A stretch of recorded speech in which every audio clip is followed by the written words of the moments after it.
39वां अध्याय वैवस्वत वंशी राजाओं का वर्णन। शौनक जी पूछने लगे, हे सूत जी, आपने राजा सगर की 60,000 पुत्रों के बारे में बताया। अब कृपा करके यह बताइए कि उनके 60,000 पुत्र किस प्रकार हुए। शौनक जी के प्रश्न का उत्तर देते हुए सूत जी बोले, हे मुनिवर, सगर की 2 पत्नियां थीं।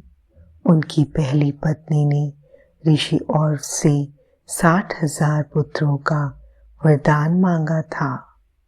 वरदान को सिद्ध करते हुए उनके 60,000 पुत्र हुए। रानी ने उन पुत्रों को मटकों में रख दिया। कुछ समय के पश्चात वे बलवान होकर बाहर निकल आए। ये 60,000 पुत्र ही कपिल मुनि की क्रोध अग्नि से भस्म हो गए थे। दूसरी रानी ने वरदान में वंश वृद्धि करने वाला सुंदर पराक्रमी पुत्र ही मांगा था। इन 60,000 भस्म हुए राजपुत्रों का उद्धार करना अति आवश्यक था। इसी सगर वंश में राजा दिलीप भी हुए। उन्हीं के पुत्र भगीरथ ने अपने पूर्वजों का उद्धार करने के लिए श्री गंगा जी को स्वर्ग से धरती पर बुलाया था। अपने पूर्वजों का उद्धार करके श्री गंगा जी को उन्होंने अपनी पुत्री बनाया। इसलिए वे भागीरथी नाम से जग प्रसिद्ध हुई।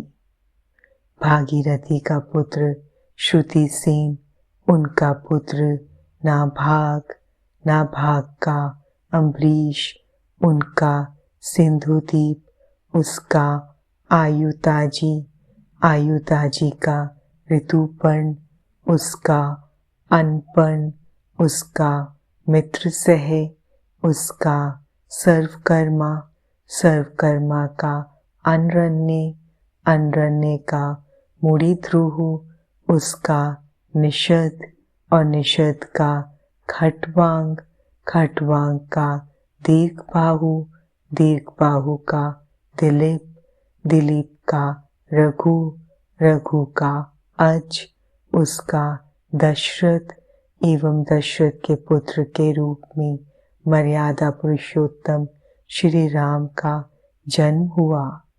श्री राम के पुत्रों के रूप में लव कुश का जन्म हुआ। इस प्रकार वैवस्वत वंश आगे बढ़ता रहा। इक्ष्वाकु, जो कि धर्मात्मा और पुण्य आत्मा माने जाते थे, उनका वंश सुमित्र राजा तक चला।